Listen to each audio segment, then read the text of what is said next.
So, in the cybersecurity session earlier today, we were talking about zero trust and if it still is a thing or if it's still a target or whatever. We talk with a lot of clients about it still to this day, whether you're actually working toward it or not. I still think what we're going to talk about here makes a lot of sense. One of the challenges we run into when we have suggested the idea of true zero trust is that people are like, yeah, but I can never get there. So we're going to talk a little bit about that. So first, let's talk a little bit about why would we talk about this. This is the reason I'm up here to talk about this, is because it is my opinion that you should no longer have staff Wi-Fi. What? I think staff Wi-Fi should just go away. So why do you still have a staff Wi-Fi network? Let's discuss. All right, so what is, at a high level, what is zero trust? Well, zero trust says that you should assume no device or user should be trusted by default, no matter where they are. So this goes back to the old concept that we had when we built networks. We built a castle, and we assumed everything inside the walls of the castle, if it was in our moat, it was safe, and we could just trust it. If it was in our building, we were fine. We only worried about the things outside. But that's kind of antiquated thinking. We really need to worry about the things inside as well. So what else about zero trust? It does require continuous authentication and validation of every access request. So we don't just trust that because you walked across the drawbridge, now we're always going to trust you. We're going to trust you every time you try to do something. That's the idea.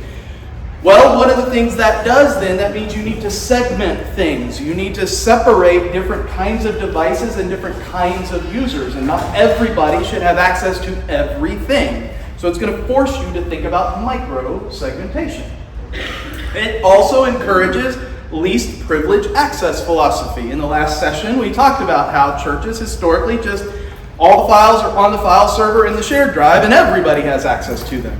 That's not really such a good idea from a cybersecurity posture.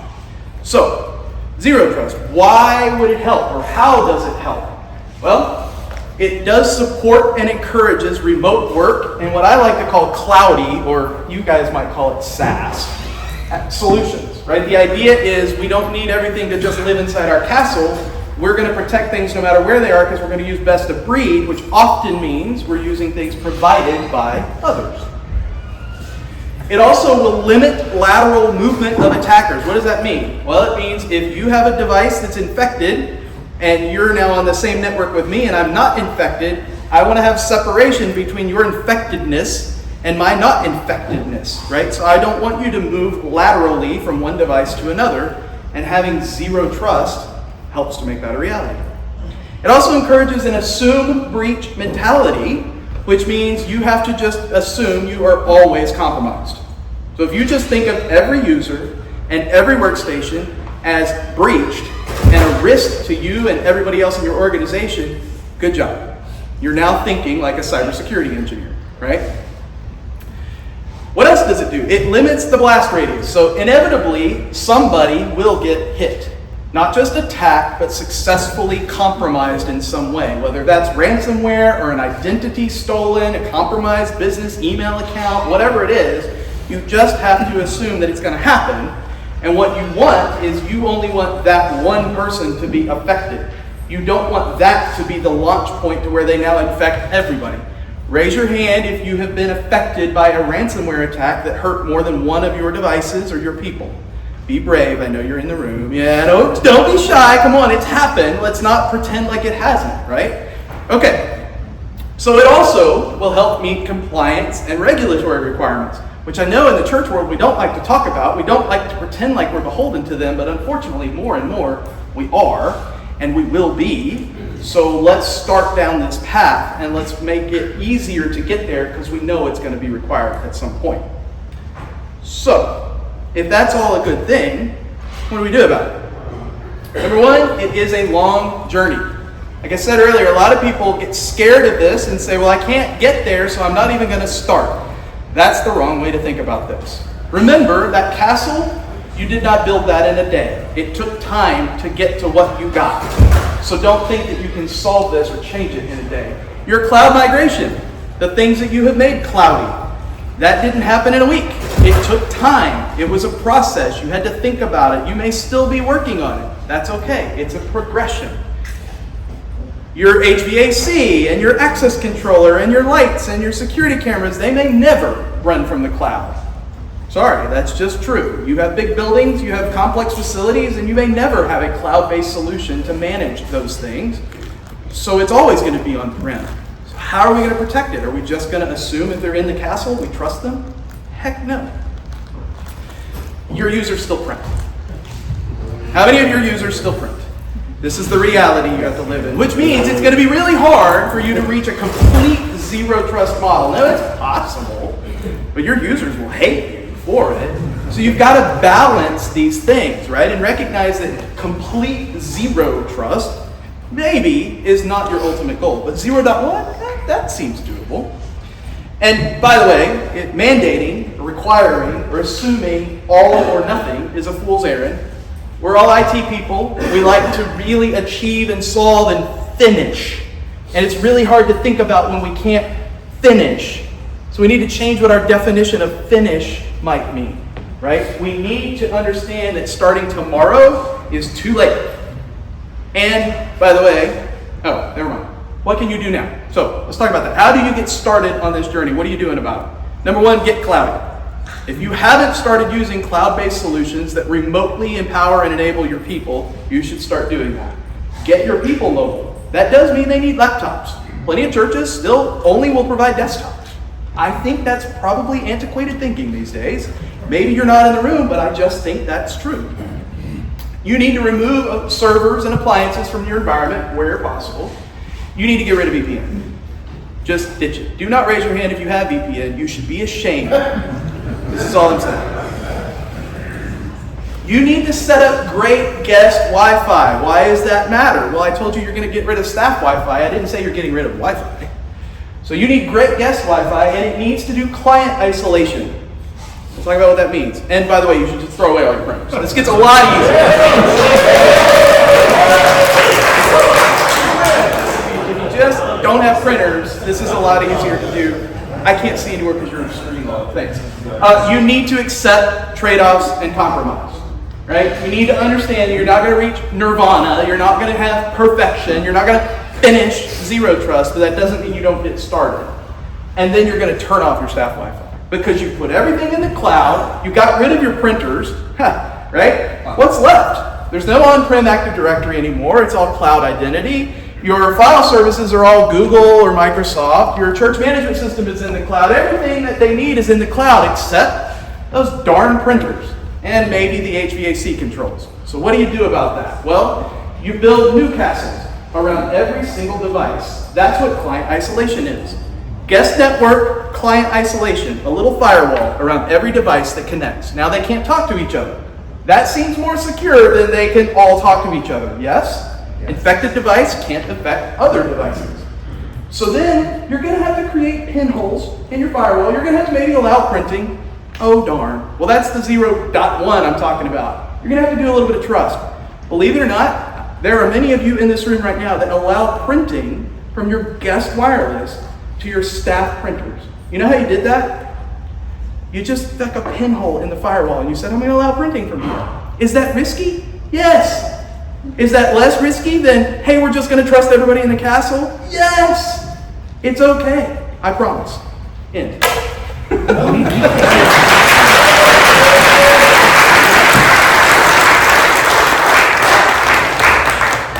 All right, next up is the one, the only, Daryl. Hello, friends!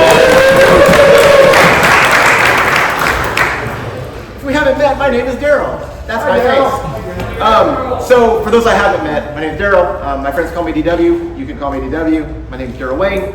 That's where the W comes from. This is my beautiful family. Many of you all know them and watched them grow up. Jenny and I have been married 20-something years, and we've got 4 kids and a dumb dog. No picture of the dumb dog. But just so you know, a shout out. In my last session I mentioned if you are up for a challenge, let me know, we can play chess, and one of you all invited me to play a game of chess, and I appreciate that. So if you like to play chess or backgammon, I'm your guy. I like to do that. And I live just down the road in Louisville, Kentucky. I'm here on behalf of Microsoft. That's my employer. But I'm also here as a volunteer at my local church, Northeast Christian Church, outside Louisville, Kentucky. What I do with them is very similar to what you all do. I just happen to be a volunteer, but some of you in this room are also volunteers. You're not full-time staff or part-time staff. I'm here today to talk to you about the new Microsoft Teams chat and channels experience. Yay! If you are not familiar with it, please enjoy this amazing animated Giphy. The new chats and channels experience is what brings chat, teams, and channels together in one place under one icon called chat. Users can navigate between all the various conversations and focus on what matters the most to you. Does that sound like marketing speak? Because it is. But it's true, because you're now to view that familiar chat experience and Teams experience all in one place. And I'm going to show you some examples of what that might do for you. You can personalize that to suit your needs. In other words, my chats and channel experience is probably different than yours. And there's a reason for that, because I have to figure out what my flow of work looks like, just like you have to figure out your flow of work. What I love about it is there's a new favorite section. And that new favorite section, you can pin your existing chats, just like you've been able to do. But you don't have to go over to Teams to pin your favorite teams because they're in the same spot. You don't have to go to Viva Engage or whatever we used to call it to grab that community and chat it. It's all, or pin it. It's all in the same spot. And with custom sections, you can now build a section based upon maybe relevant conversations or maybe projects you're working on for an ephemeral period of time. Do your thing, pin the important things, and when that project or time is over, make it go away to clear up the space, clear up the loops in your head. When I hit next, it's going to bring up an embedded video that may or may not play, but it's going to be a fun live demo and we're going to see. It'll last about a minute and it might be really loud, so just bear with me if I have to deal with it. But here's a video of that. Hey, you missed it. Here's the video.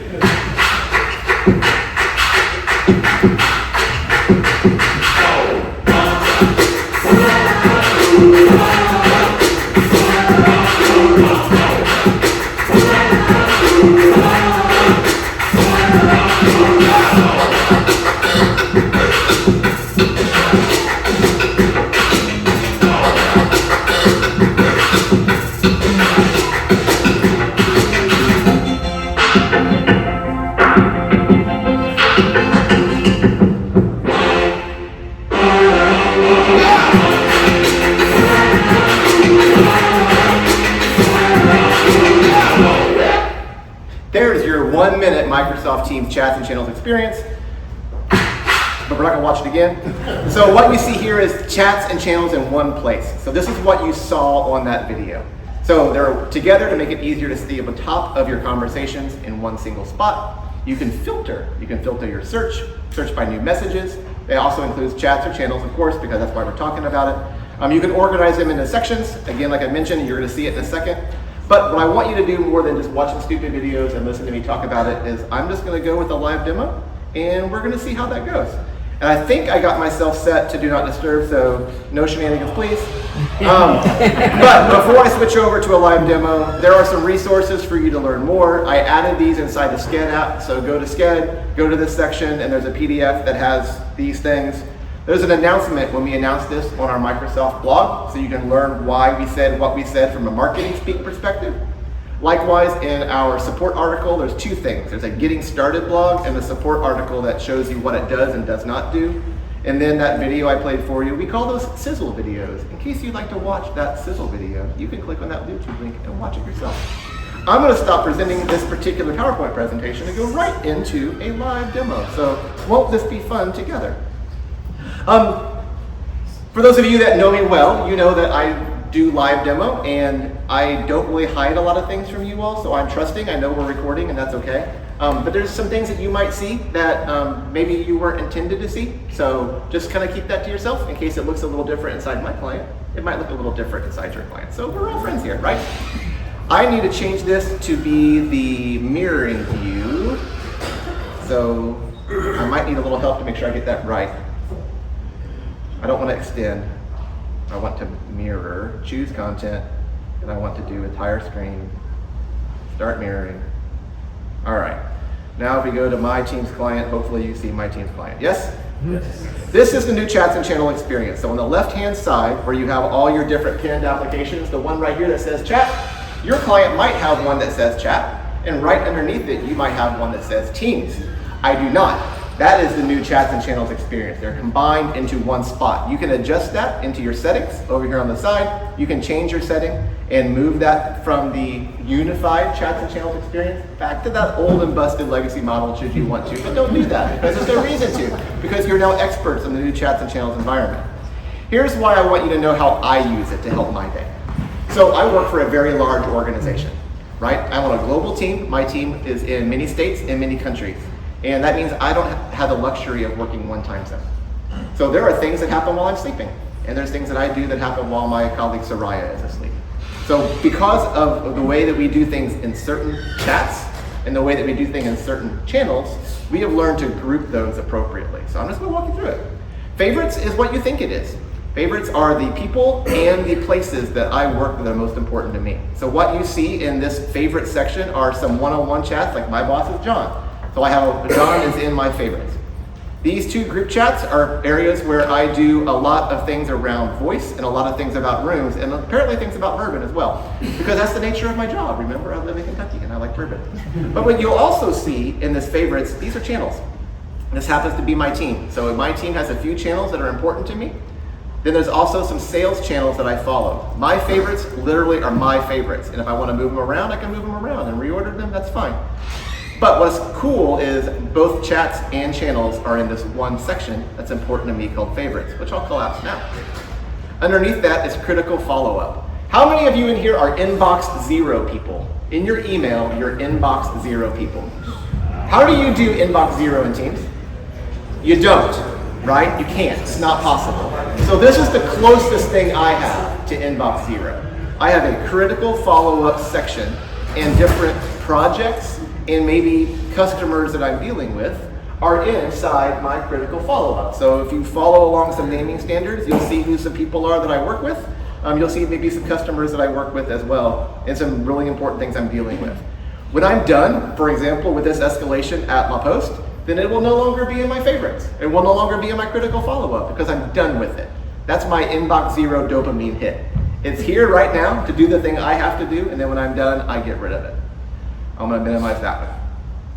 UAT is an internal tool we use for technical feedback. So if many of you in here like to complain, offer me feedback on how we can do things better. On your behalf, with many of you all, I put technical feedback in there and I can track that through an internal system called UAT.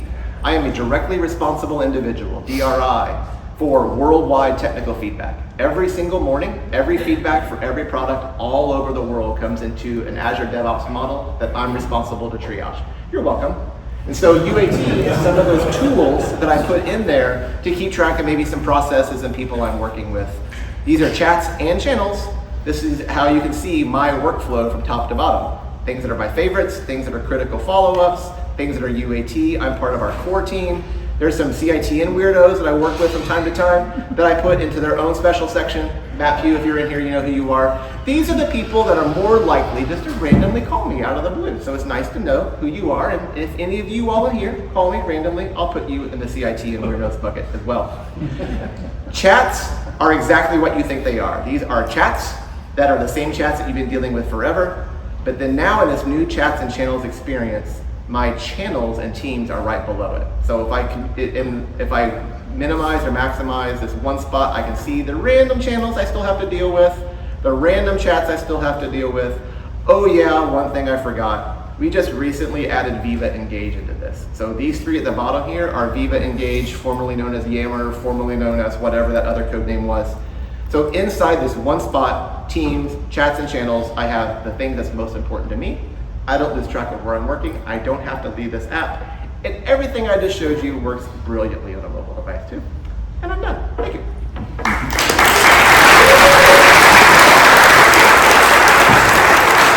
much time do I have left? Let me first address this. I'm nervous to be in front of you guys. I don't normally present, even though I'm a sales guy. So thank you for coming today. My name is John Ackerman. For the past 5.5 years, I've had the privilege and pleasure of working in Mankin Media Systems. Now we're an audio video lighting integration firm. And we have a whole host of really smart guys, Jeff Hartman, who's been here for many years, on our team to do a lot of the technical jargon and deciphering what the sales guy says and then what can actually happen. And so I'm gonna talk to you more about the language of leadership than about the technical specifications to get your project or your budget capital expenditures approved. Mankin's goal, we have a 4D process: dream, design, deploy, and defend, all with the goal of helping our clients engage their audiences. And the reason we do that is because we think it serves the clients well, and at the end of the day, we're all about the Big C church, helping the church reach its maximum potential. Before that, I worked full-time for 16 and a half years in full-time vocational ministry. So sitting in these conferences, getting excited to talk tech, all of that, I loved it. And that's why, for me, joining Mankin was so simple. But you did not come to learn about me. You did not come to learn about Mankin's beautiful, wonderful process. You actually came to learn tips and insights on getting that project approved. So, with all the church ministry demands of each of us, what you communicate in your proposal and how you structure your proposal is critical to getting it approved. You see, our executive teams, they have this own language of their own, and they often have a balancing act between church-wide priorities and actual funds available, right? Like, no matter the largest church in the US to the smallest church in the US, there are limited funds available. And when the funds, when it all gets sorted out, how you structure and what you communicate about the necessary gear or services that you're proposing is important. So, audience participation time. This is a little bit of an example, but I think you'll get where I'm going. Have you ever been presenting for gear to an executive team, and you're diving into all of the wonderfulness of this new gear, and you're telling this verbal expose on the importance of a brand new PTP clock for this proposal, only to realize and look up and see that your executive pastor has pulled out their phone and they have typed into Google, "Is a PTP clock an expensive European wristwatch?" Anybody? Yeah, I see some murmuring, right? Like we've just crossed this weird border where executive team doesn't understand the technical jargon. See, as technology professionals and leaders, we live in a world of spec sheets, of white papers, of signal flow diagrams, and we get excited to come to conferences like CITN, where we get to dive into best practices, like how to manage Dante networks for the corralling of cats, which is the production team, right? And just to clarify and clear the air, yes, you can use VLANs for Dante networks. It's okay, even though Yamaha says don't do it, you can do it. We're doing it all over the place. But here's the challenge. When it comes to time to ask for real money, we often present our proposals like the next great American novel, only in geek speak. Instead, we need to present it in the language of executive pastors and executive leadership. So, often we ask the question, can we afford new gear? And I think it's actually the absolute wrong question that each of you need to answer when it comes time for proposals. The right question is, how do we remove barriers that keep people from hearing and seeing the gospel? Because when you start communicating to leaders about people, outcomes, and missional engagement, technology is just a tool. It's not the end goal. I'm going to make this really simple, and there are 3 points. Here we go. Number 1, we have to pinpoint the pain. Gear has to resolve an issue. Number 2, we have to yield to the mission, right? Mission first, gear second. And third, multiple options. We have to remember that gear is a tool and not the end-all be-all. So we're going to play this out a little bit. Sorry, I'm shifting notes here. We're gonna play this out a little bit. Think of it like this: when you ask for new network switches or new routing gear or a new firewall, if you just say, I need money, everything's dead. Any executive pastor, any executive leadership is gonna be like, time out. Why didn't we know about this? Do we really need it? Can you get by? All of that. And I think maybe what we need to really communicate to them is the passion or the pain that needs to be resolved. So in this example, the reason this is a challenge is that these network gear has died and we need to replace it is because it's impacting our attendees. See, I didn't even know this, but see, guest Wi-Fi. So important. We worked on this. No, I promise. It's impacting our attendees' ability to connect to the guest Wi-Fi, which means they can't use the Bible app. They can't take their notes. They're not accessing our website. Another thing we could say is, hey, as we add more and more devices, there's a chance for the square pixels to get caught in the round cables. Any executive pastor will hear that and think, this is a plumbing issue. And finally, when we pinpoint the pain, we transform the geeky details into impact statements. So be thinking about ways you can translate not just the gear's dead, we have to replace it, but with impact statements. All right, next, yield to the mission. I love gear. Can I admit that? Not necessarily tech gear. I'm a video guy by trade. That's what I love to do. So lenses, light output, lumens, all of that it gives me warm fuzzies, right? But often we don't understand what that means. Executive pastors and executive teams don't understand what that means. And we need to get these budgets approved, and they approve it, executives approve it by, I'm looking at the time, man, that is counting down fast. So we need to be able to present clear and measurable outcomes, right? So we need to do this through recommunicating it. And this is one thing that we know, story beats spreadsheets, that was close. Every single time. That might have been a little bit of a Freudian slip. Story beats spreadsheets every time. Telling a story, hey, we had 3 new families that came in this last Easter and told us that they joined us online for weeks before they stepped on site. And yet last weekend we had a critical network failure that caused our stream to go down. We know that other people did not, tuned out. What if that was their first impression? See, in the end, mission impact is the why and gear is the how. And if we remember that, that's golden. We need to offer multiple solutions. I get to visit dozens and dozens of churches all around the nation every year. It's one of the greatest things I love to do across denomination lines and everything. And they all have one thing in common. Are there any guesses? What's the one thing that every church in America has in common? Jesus. Okay, Jesus, sure. Thank you. Next Sunday school answer, anybody? Okay, it's right here. Every single church in America has a dusty, old closet. Yes, this is an AI-generated image. Let me be very upfront about that. But every church in America has a dusty old closet, room, or off-site storage facility that has gear, lots of gear. Now, this doesn't necessarily represent poor stewardship or poor options, but what it does represent is that gear changes often, and we all know that. So, with that in mind, your executive team wants to know, are you going to make the most of what you have? Have you made the most of what you have? Have you included everything in your proposal? Have you thought about things like, have we researched options? Not just the Cadillac, but have we presented the Toyota and even the Ford Fiesta? Have we thought about a total cost of ownership? That means upkeep, that means repair, that means replacement. And this also means if it burns to the ground, what is it going to cost me in 3 years?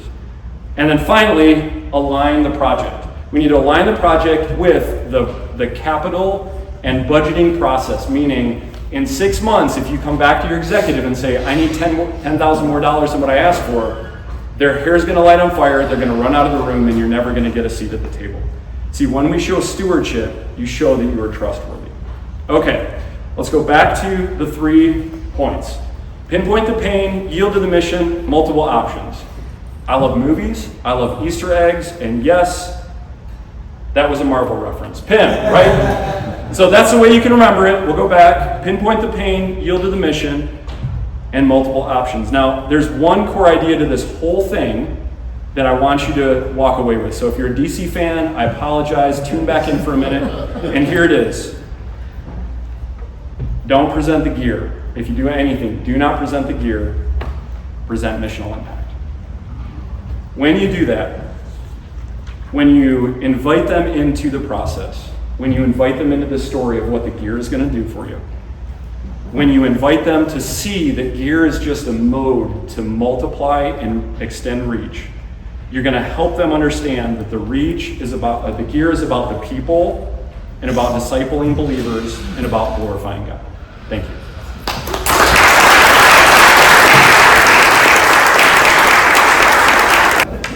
Well, good afternoon, everybody. My name is Bill. I'm going to talk to you a little bit today about going beyond generative AI, natural language as the new user interface, and what that means for us in churches and ministry contexts. Who remembers these? I don't.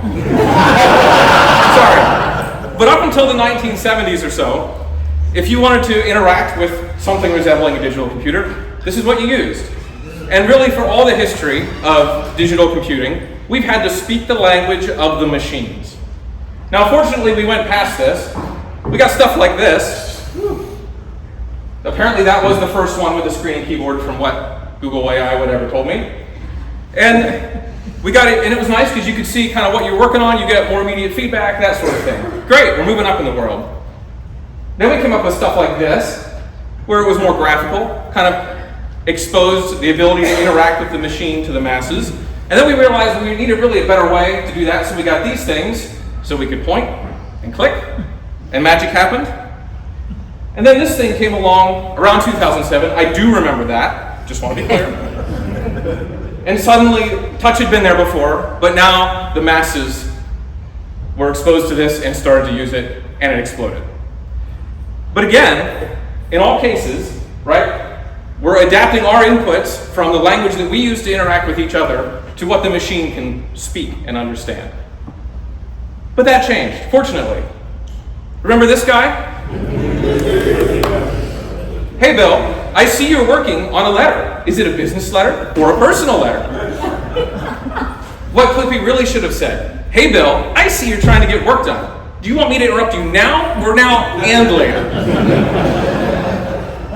The much maligned Clippy. Who never used Clippy? Anybody? A few of you. All right.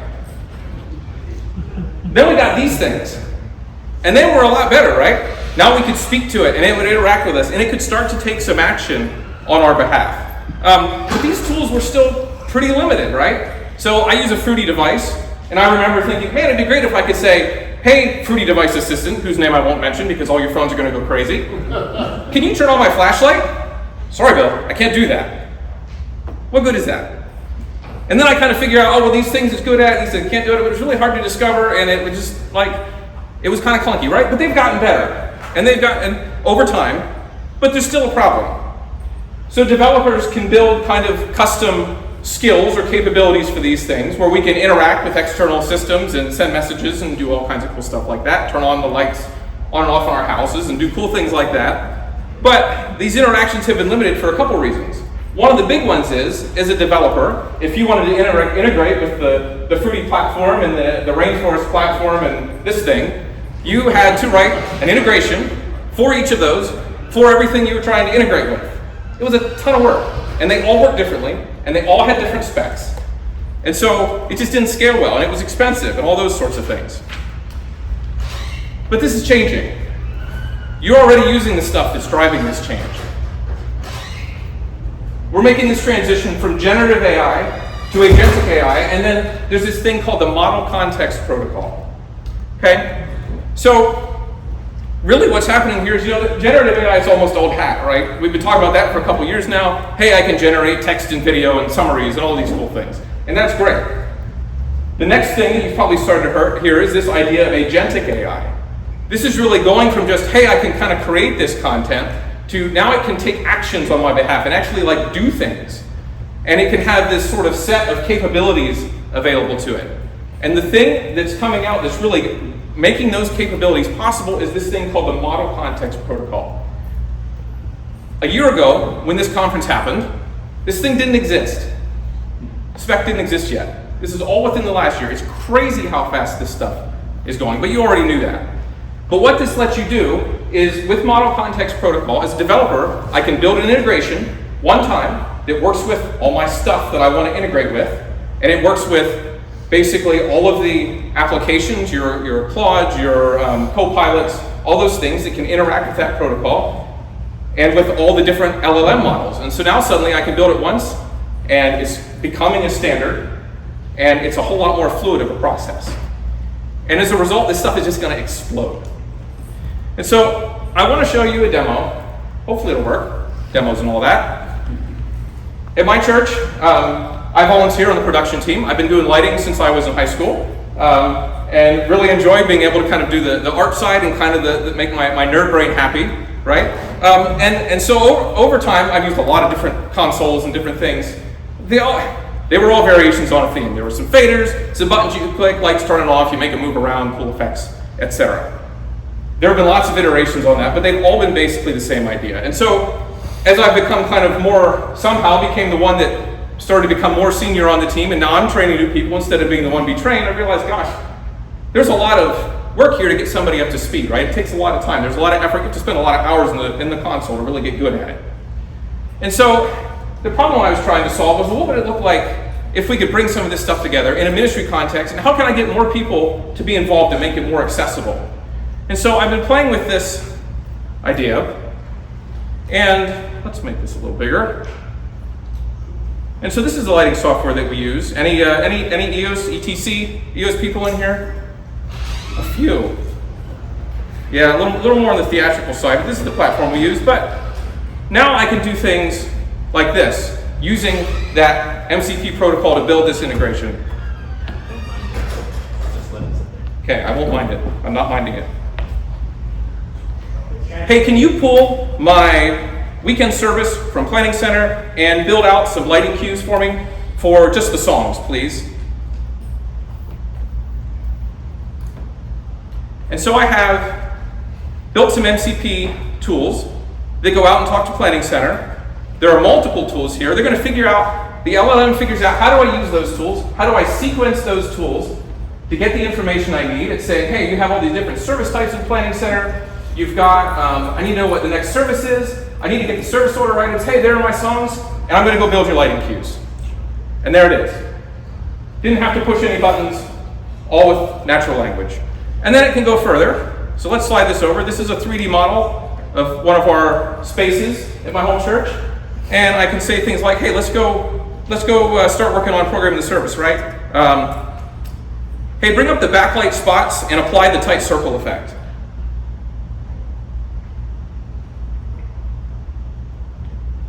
The LLM's got tools for that. I bring up my lights, I apply the effect, and there we go. How hard is that per person, right? You know, the crazy thing with this was, I have three kiddos, my two oldest two boys, 6 and 8, and they love to go sit with daddy and run lights in service, and they love to hit the go button and go between, you know, different sequences and things. And they said, hey daddy, we'd love to go with you to rehearsal and like help set it up. And I'm like, you're gonna be bored. There's all these buttons, like, you're not gonna get what's going on, right? And I was playing with this one day. I called my 8-year-old over and said, hey, talk to this thing, see what you can do. And he gets it, and he can do it. And of course he goes right to, hey, let's make it look like it's the Sith and the Jedi and they're having a fight, and what do you do with it? I never thought of that, but that's where his brain goes. And it's so much fun, because now I've enabled him to come in and get involved in a way, and to serve in a way that he can do something and where he's at and see real results and interact with it. And I think that's really exciting. And so, how are we doing on time? Oh, look at that, we're great. So the thing I want to leave us with, what world are we going to create? You know, I think if you look out in the marketplace, there's all these AI solutions that are coming online, and it's about cost reduction and how can we get the machines to do these things so that, you know, we can not have to do that as human and all that sort of stuff. And that stuff's going to be a dime a dozen in the marketplace, I think. We're already seeing that in these platforms comes out. My question and challenge for us in this room is, what are we going to build that's going to allow our people to plug into our ministries and get involved in ways that they couldn't before? Because now the barrier to entry is lower. How do we, in a world that's going to become increasingly more where we're interacting with the platforms and things we use through these agents, that it becomes this even more impersonal, and it feels like it, but it's fake, right? It's not real personal connection. How do we take that in our context and use it to build deeper personal connection and be different from what we're going to experience out in the marketplace and in the world, and be that place of difference. That's what I want us to think about. Good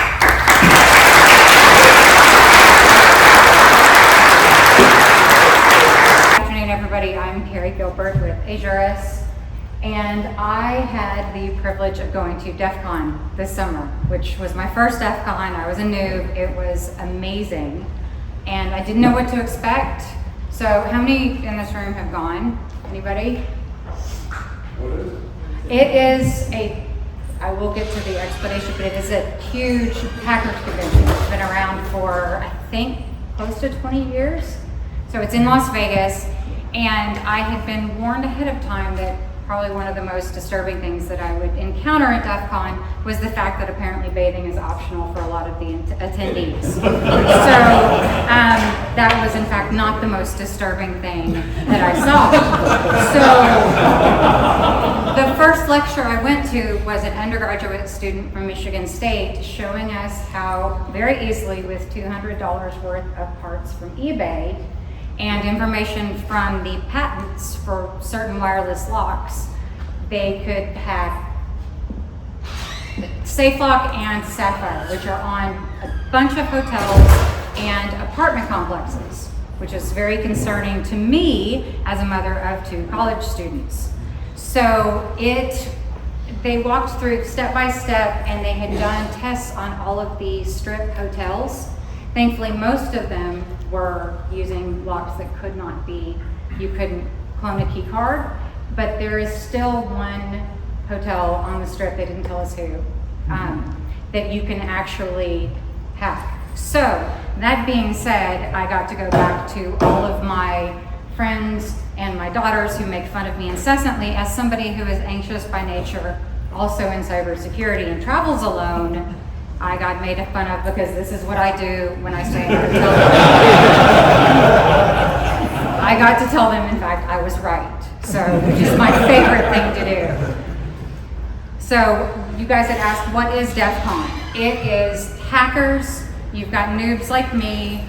There's vendors and there's feds that are trying really, really hard to blend in with the general crowd, and they stand out like a sore thumb. I was with a couple of people that I met playing Spot the Fed. It was really fun. So I got to attend a lot of workshops and demos, and the physical security village. They have all these villages set up where you can go and get hands-on with some stuff. So lock picking, access control, physically hacking cameras, Internet of Things, your household appliances. I mean, your washing machine could be used to get into your network. Social engineering was a big one this year, as I know that it's ramping up a lot with increased AI functionality. As machines learn more, we are susceptible to more social engineering. In fact, they had a contest this year, and they were able to get into a Fortune 500 company just starting out with a phone call during one day of the conference. So everyday tools, they talked about things like juice jacking from public USB ports, open Wi-Fi, RFID scanners. There's stuff all around that presents a threat. So, and I tied this into why is this important? Because generally when we're in a house of worship, it's a trusting environment. We're surrounded by people we know, that we care about. Don't realize that also makes us a target. Because when the guard is down, bad actors want to get in. So my goal as, like I said, a very anxious person with a background in cybersecurity, who also falls asleep to murder documentaries. I cannot stress safety enough to people. Just doing little things, just one step in the right direction. So it gets really overwhelming when you're thinking, okay, well, there's all of this out there. I got to see one of the largest camera brands that I'm guessing many of you have in your businesses, showed how, while their cameras were NDAA compliant and secure, their user interface was not. and they were able to get in that way. Fascinating. I mean, all of this stuff is great, and I'd love to learn, but it's a little bit terrifying. So people ask often, where can you start? What can your organization do? Multi-factor authentication and access control is a good one. That's just one layer of defense. Segregating your network, so your guest Wi-Fi has no way to access any of your critical documents. But the biggest thing is training. It's going to be human error. Depending on where you look at the statistics, between 60 to 80% of data breaches and events are caused by humans, whether intentionally or not. So training is a big one. People fall for phishing scams. The phone spoofing of a voice that you recognize. Again, AI is beautiful. I have a love-hate relationship with it. But attackers are getting smarter, so we have to be more proactive. So I don't want to say that to be like everything is scary and we should all just go back to writing paper letters and not using anything technologically based. But security is about preparation, not fear. So I always try to give people an action item. Think about all of your pain points. What is one thing that you could walk away from this conference and go back to your organization and change that's going to be little cost or no cost? And so there's a host of things that you can do out there. I'm looking forward to DEF CON next year.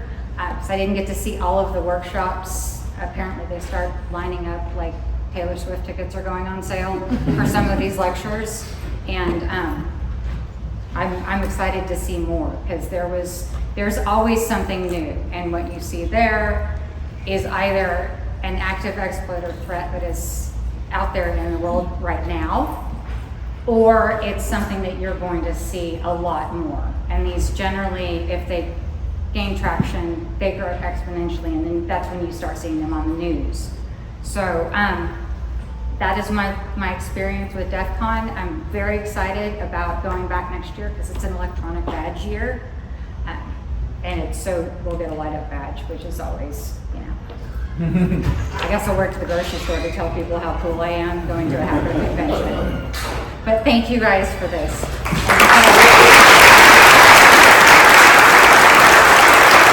All right. Hi, everyone. Good afternoon. My name is Christopher Mosby. This is my first year at CITN. Lord willing, it will not be my last or my company Movaci's last. It's been a lot of fun. Feels like I've been here for days, but it's like today's the first full day. I don't mean that as a criticism. It's just been a lot of great conversations and networking and fellowship and like-mindedness and like-heartedness and everything in between. So thank you, Carrie, for the spooky DEF CON summary. DEF CON is one of my favorite events of the year. I will be at the one in London in December. I also go to Black Hat. Highly recommend Black Hat. It's a bit cheaper. But DEF CON has a lot more cybersecurity weirdos than Black Hat. So. Anyway, so my name is Christopher. As I said, I'm the chief whatever officer at Movaci. My background is very much in cybersecurity. I started let's just say gray hat hacking at the age of 12, back when we had Captain Jack cereal and whistles we could blow to get free phone calls and all sorts of fun things like that. So I deal with two types of lag in my life, jet lag and SOC lag. I'm actually based at our company headquarters in Thailand, so I don't have jet lag. I've been here for 2 weeks, but I do have SOC lag. So our company operates a security operations center. We monitor cybersecurity for about 2,000 different Christian organizations around the world. And last night was the one night 3 of my senior guys were off. We had a major security incident, so 2:30 this morning my phone rang, and that was my night. So joys of IT. Anyway, in the next 600 seconds, I'm going to try to give you guys a crash course on incident response for churches, but this could easily be ministries as well. It doesn't really matter. Or the simpler title would be what to do when you've been hacked. So I want to start with a quote from Chris Voss. The quote says, "When the pressure is on, you don't rise to the occasion. You fall to your highest level of preparation. This is the perfect quote when we talk about cybersecurity and incident preparation and incident response. I have lots and lots of spooky stories to share about cybersecurity, but I'm going to share one from 2 months ago. Actually, it's not 2 months ago, it's February. It feels like it's been a very long year. All right, so February. One Friday afternoon, late February, a snowstorm is rolling into Ontario, Canada. And Pastor Mark is rushing to answer emails about 4:30 in the afternoon. He receives an email pop up on his computer in our favorite Microsoft Outlook, props to Microsoft Outlook, and he goes ding and he clicks on the email, opens the email, and it's a request to sign some paperwork. He sees it's from his executive assistant, office assistant, no problem, clicks. Signs the paperwork, and then he closes the lid on his laptop, which I shouldn't do because screens will turn off, and he jumps in his car and heads home. 4 days later, he gets a call from the finance office at the church, and they say, did you authorize a $14,000 transfer via ACH to an offshore bank account? No, I didn't. What had happened was, A, he didn't have multi-factor on his account, and B, someone had gone in and edited a template document that was for doing transfers. This is a very simple business email compromise. A junior high student could do it at this day and age with AI. It's terrifying. But $14,000, that could have easily been $140,000, guys. It could have been a whole lot more money. That was a drop in the hat. But in this day and age, this type of attack happens in seconds, and it happens in big ministries and small. It doesn't matter the size. If you're a multi-million-dollar church, you may go, oh, 14 grand, never mind, we'll do an extra offering on Sunday. Okay? But if you're a small 30 or 40 person church, that could be a month's budget operationally, right? So very serious. So let's talk about feelings and emotions. It's been one of those days. So, when an incident occurs, panic? No. Stop. Catch your breath. Your priority is to contain the situation. What does that mean? It means you need to stop, step back, and figure out what the heck just happened. Okay? Confusion. No, let's not be confused. Let's have a checklist ready. Just a FYI, and I should have said this at the beginning, I will have a QR code that you can scan safely at the end to download the slides. Okay?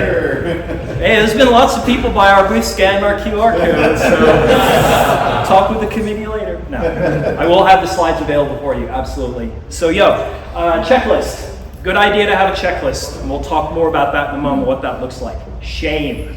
We come across this a whole lot where someone goes, oh, I didn't want to tell the leadership of the church, I didn't want to communicate what happened because I was embarrassed. I clicked the link, I feel so stupid, what have I done? No.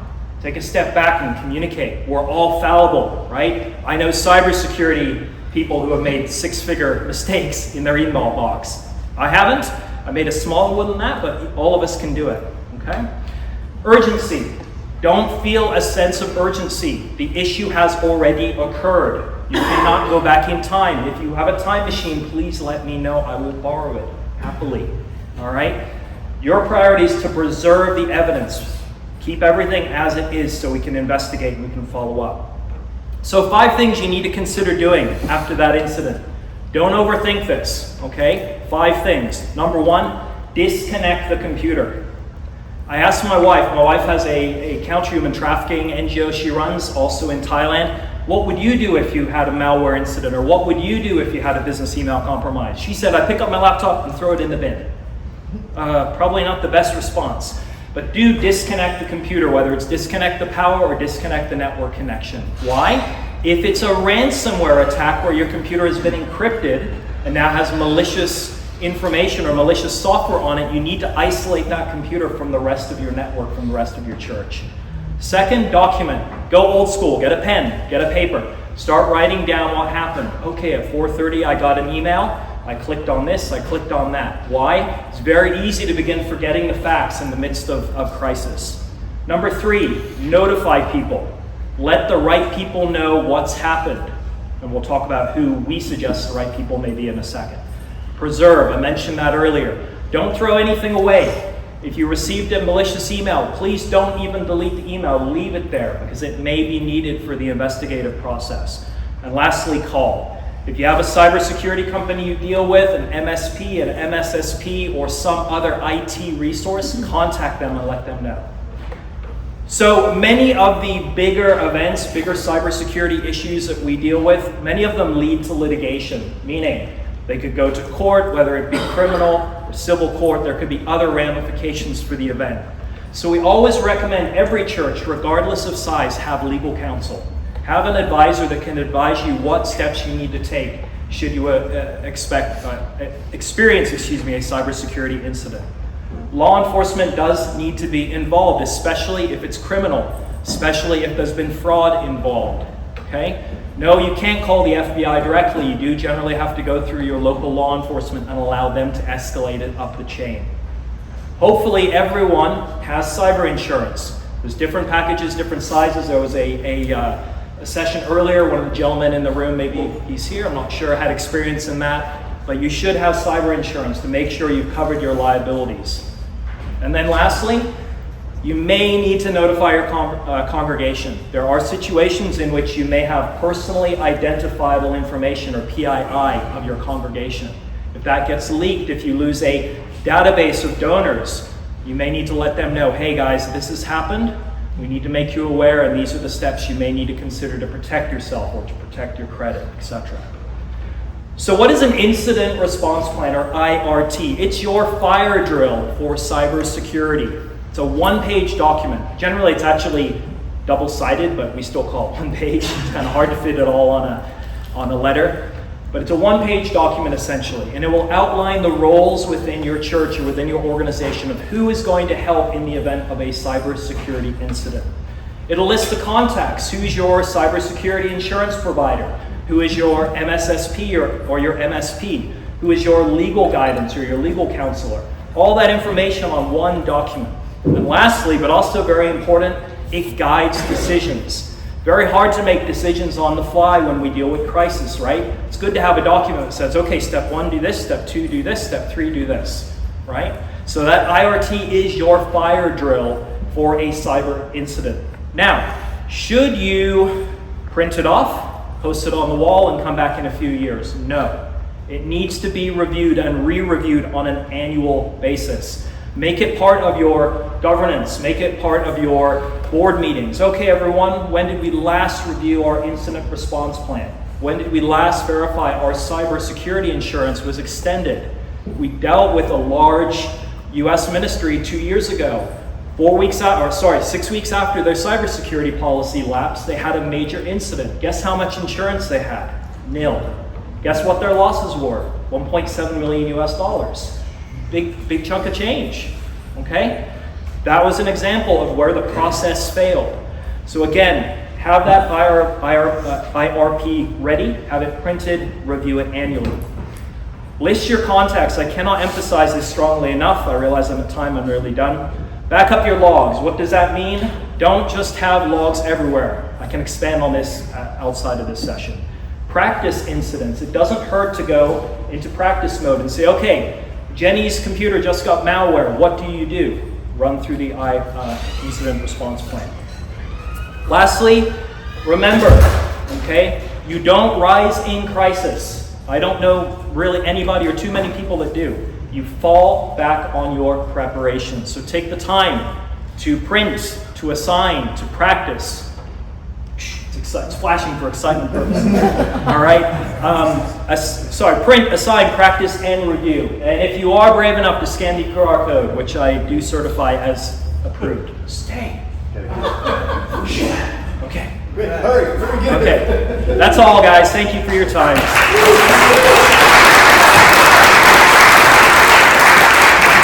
So should we talk about Windows or just rocket launches? I have been doing this since Windows 8.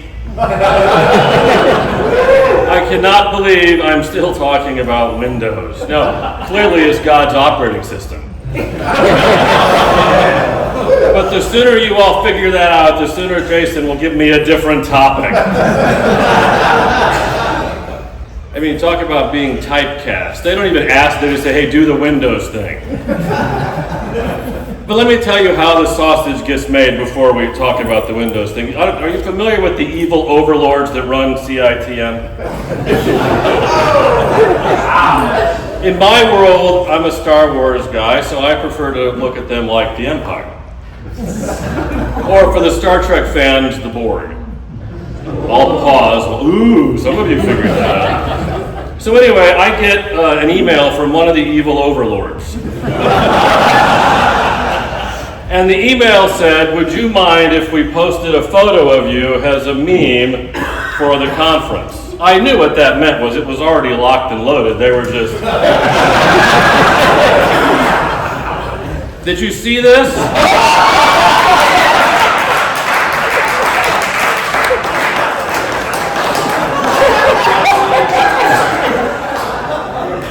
My pastor asked me what was going on.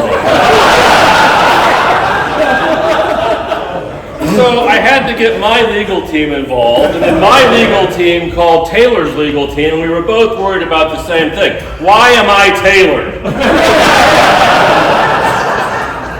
Clearly, I have much more in common with Travis. And is Windows seducing me, or am I...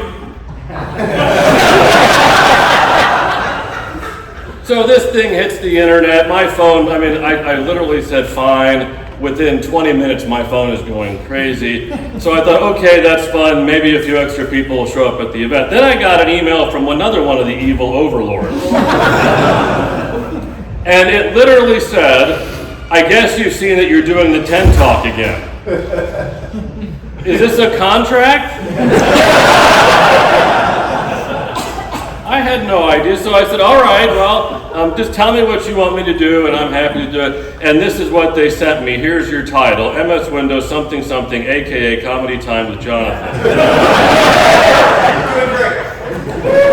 How much time do I have? You act like I can read that thing from up here. It's 1 minute after. I started late, ladies. And don't push me or you'll never get to dinner tonight. Between you and free food somewhere. So then I thought, great, let me do a thing on what, something something. So I thought, let's look up CITN. Have you ever been to CITN.org? No.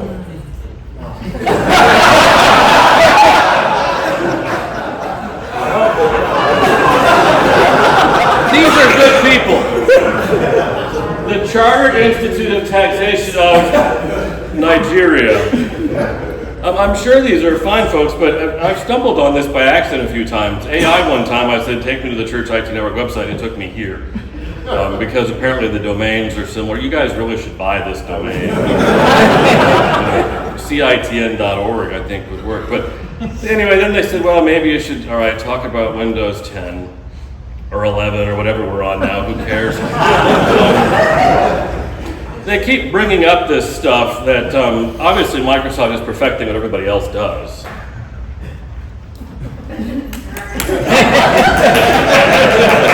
As the one Microsoft employee.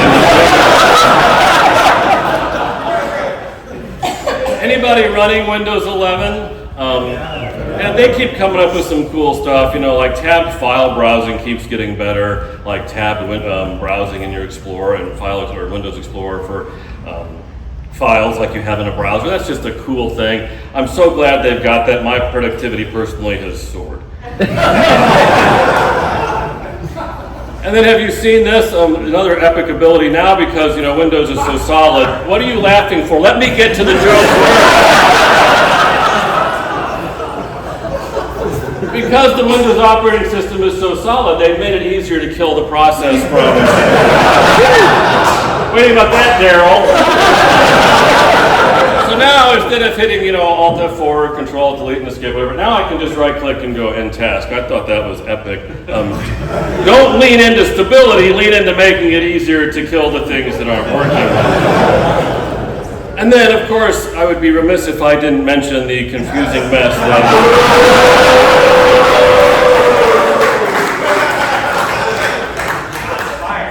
And again, we all know how secure Zoom is, so by all means, stay there. But if you want to be secure, it's confusing which one of these to run. And if you don't image or manage teams, they all just pop up at the same time, no matter what you log into or how you get there. You know, Microsoft is all over it. So I don't even know which version I'm running anymore. The logo keeps changing. You notice the subtle difference, the inverted purple and white. I'm like, I can't see that. How does my end user see which version of Teams they're running? And then, of course, as we all know, the future is here. So I wanted to find out, using Copilot, 1 year, did you know they canceled me 1 year? That was the awe moment. No. They didn't let me do the TenTalks. One of the evil overlords. Which one? I'm not sure, I assumed all. Not your favorite one. Not my favorite one? So it wasn't Jason Powell? So I asked it, I know you can't see this, I asked it why was I canceled, and it says, I'm sorry to hear you were canceled by CITN. I don't know the exact reason, but I can tell you some possible causes based on the information I found. According to the CITN websites, one of the reasons you were canceled was your membership you've not paid your membership.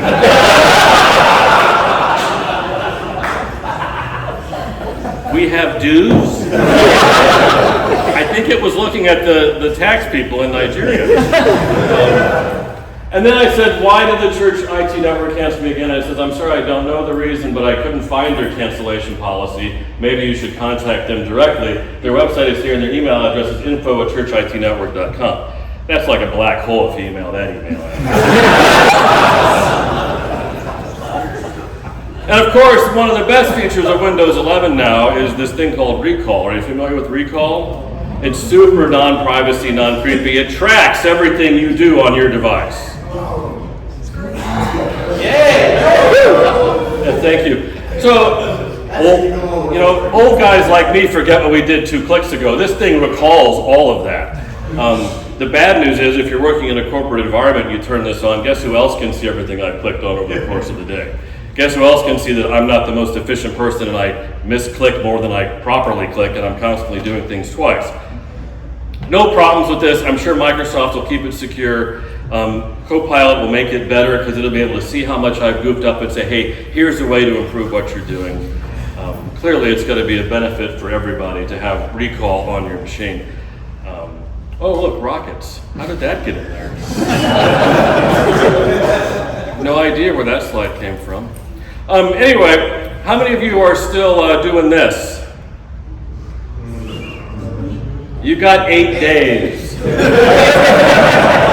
And if you're still on this thing and you haven't planned ahead, way to go. 8 days, all the bad guys, myself included, are going to come unglued with all the stuff Microsoft's not going to patch. So if you're still running this thing, please get it off the internet. I realize there may be reasons, but get it off the internet because, again, you have 8 days and then we're coming after you and your money. Well, the guy next to you's money. I know you don't have any.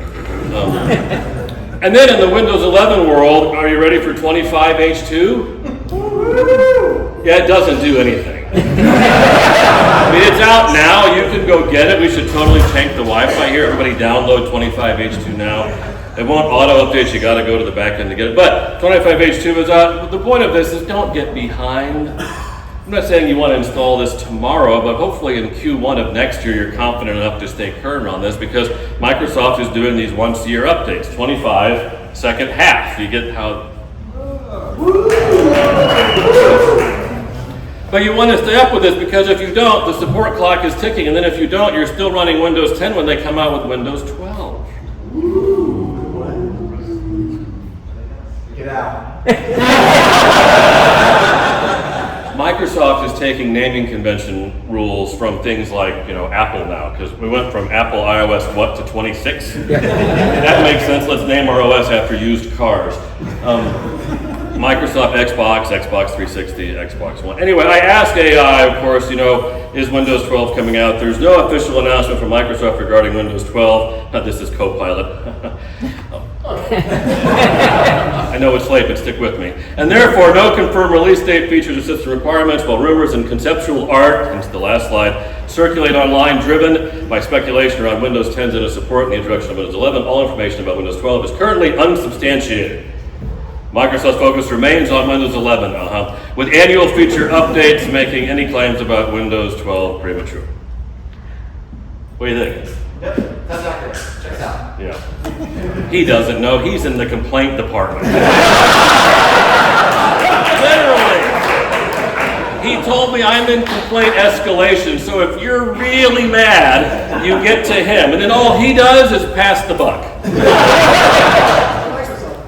So if you're steamed about something with Windows, or which why would you be? I mean, this is perfect. Eve gave Adam a what? Anyway, I'll pause. Some of you over here are a little slow.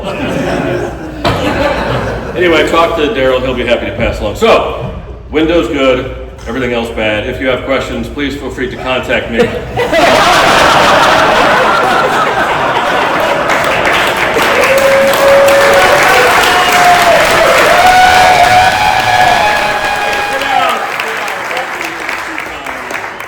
Dinner. Let's go.